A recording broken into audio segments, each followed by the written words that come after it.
Stay strong. Filipino resilience is derived from overcoming experience of suffering and trauma due to disasters. Everything in life is a balance. Yesterday, the load was light. Today, it's heavy. Yesterday was joyful. Today, it's sad. In First Peter 1 verse 7 it says, "Pure gold put in the fire comes out of a prove pure." Genuine faith put through the suffering comes out prove genuine. Like genuine gold, stay strong this pandemic. Stand straight. Sa araw na ito, muli tayong pinagpala ng Diyos sapagkat patuloy siyang kumikilos sa buhay ng mga kabataan. Sa araw na ito, pakinggan natin ang kwentong buhay ng isa pang kambal ng isang diakonesa. Tayo ay muling pagpapalain ng Diyos sapagkat ang kabataan na ito ay naging matatag sa gitna ng kanyang buhay bilang isang anak ng diakonesa. Siya ay matagal na tumira sa compound ng mga iglesia. Pakinggan natin ang kanyang kwento. Siguradong magiging matatag ang ating pananampalataya. Siya ay si Venice Alea Valdez.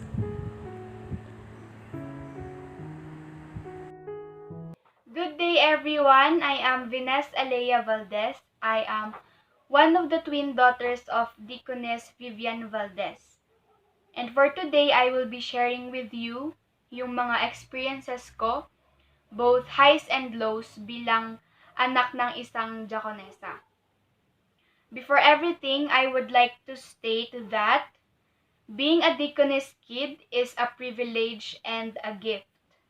Ponder upon those words because I will be giving 5 reasons supporting that phrase. So, let's start.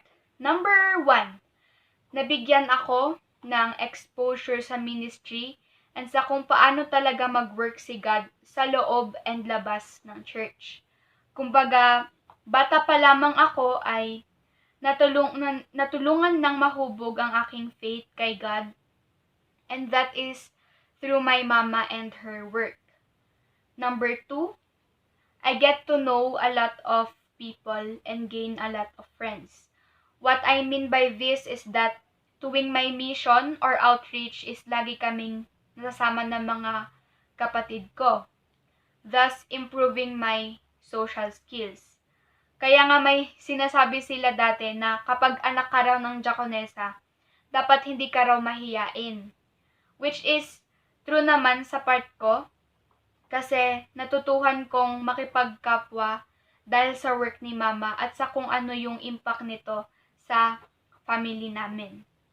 Number 3, being a deaconess kid is so much fun. Totoo po yan. And that is because nakakasali ako sa mga activities sa church na pinupuntahan at sinasalihan ni mama. Kaya dati kapag SCYD na, at nung dati kasi yung SCYD lagi sa Baguio. And ayun, kahit bata-batuta pa lamang ako noon ay saling pusa ako lagi sa mga ate at kuya na youth. Never na pagkait sa akin yung opportunity na makipag-usap and makipag-fellowship sa iba. Number 4, I get to help mismo sa church. Naalala ko nung bata ako, lagi akong tatawagin ni mama sa kitchen ng BCFUMC at ang gagawin naming dalawa doon ay mag-a-arrange ng flowers para sa altar ng church. And that is every Saturday. Pagkatapos noon ay tutulungan ko siyang ayusin yung pyesa ng mga choir para hindi na sila mag-aayos sa susunod na araw tuwing magpa-practice sila. And sa mga maliliit na bagay na yon, ay panatag ang loob ko, and masaya ako na I am able to serve God in my own ways kahit bata pa lang ako. Number 5, the environment that I grew in is safe, blessed, and it is filled with God's presence. Not all children are born na napakilala si Jesus sa kanila, and alam naman natin yun lahat.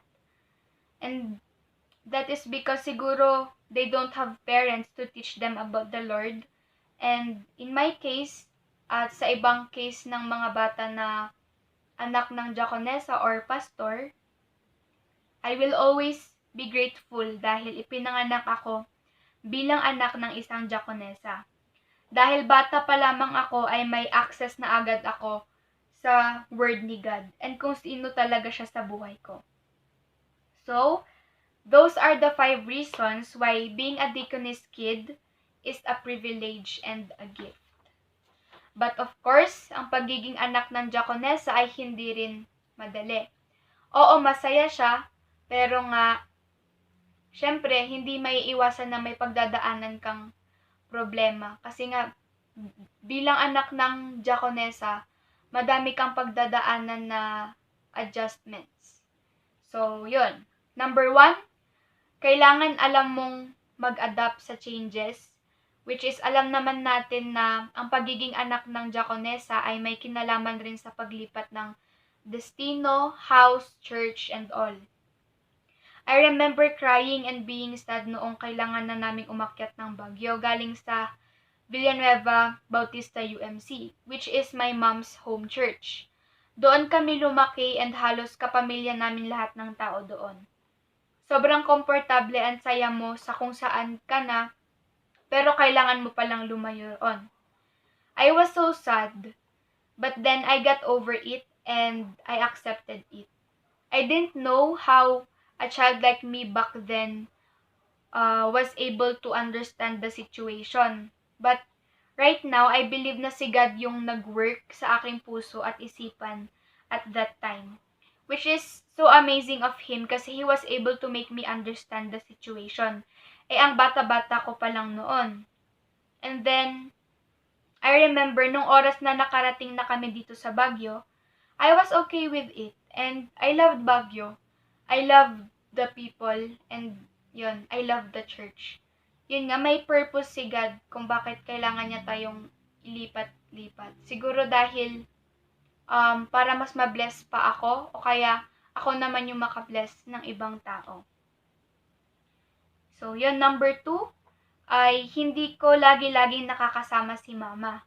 Dahil nga may work siya and it requires her sometimes to travel. At lagi naman nasa office siya for a lot of hours and hindi naman po pwede na lagi kaming sumasama sa kanya. Kaya minsan, nakakalungkot na hindi kami sabay kumain. But as a deaconess kid, I learned to keep in mind that my mom is serving the Lord and it is her work. Kaya hindi ito naging dahilan para magtampo ako kay mama. So ayun, masaya maging anak ng diakonessa pero hindi rin madali. But despite those hardships, all of it is worth it kasi alam ko naman na at the end of the day, para kay God lahat ng ginagawa natin. He will never put us in a situation na hindi natin kakayanin. Through God's grace, kinaya ko at ng family ko ang mga pinagdaanan namin. Hindi niya kami pinabayaan. He made sure that I was able to bloom in any place that I was planted. So, ayun, mapa-highs or mapa-lows man yan, tumulong yung mga yon para ma-develop at ma-improve yung pagkatao ko ngayon. So, for that, I will always be thankful na anak ako ng isang diakonessa. And naniniwala naman ako na may purpose yun kung bakit yun nga ang plano ni God para sa buhay ko.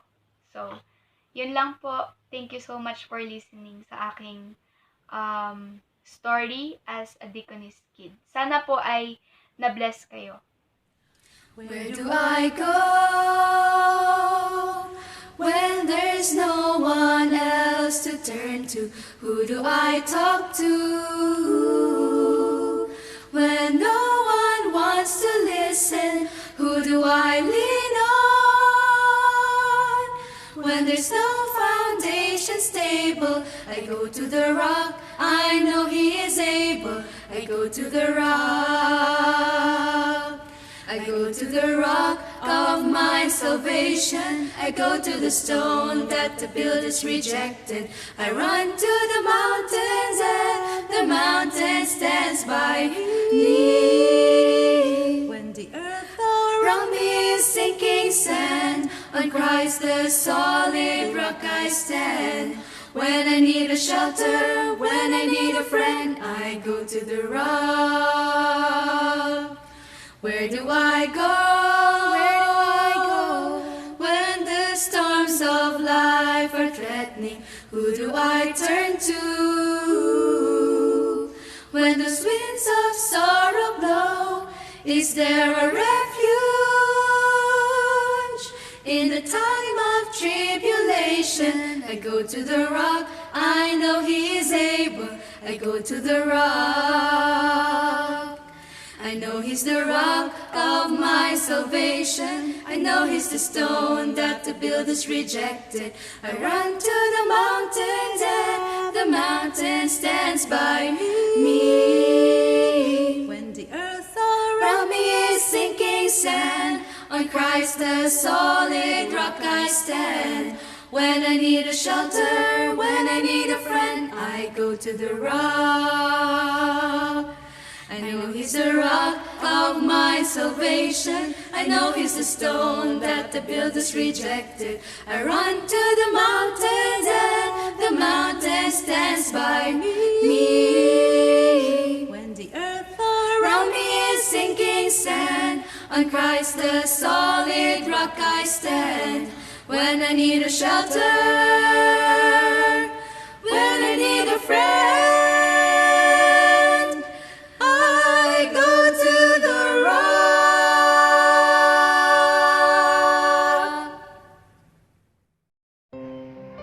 Count it all joy, my brothers, when you meet trials of various kinds, for you know that the testing of your faith produces steadfastness.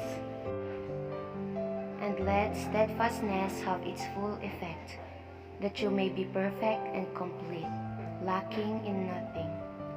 James 1 verse 2 to 4.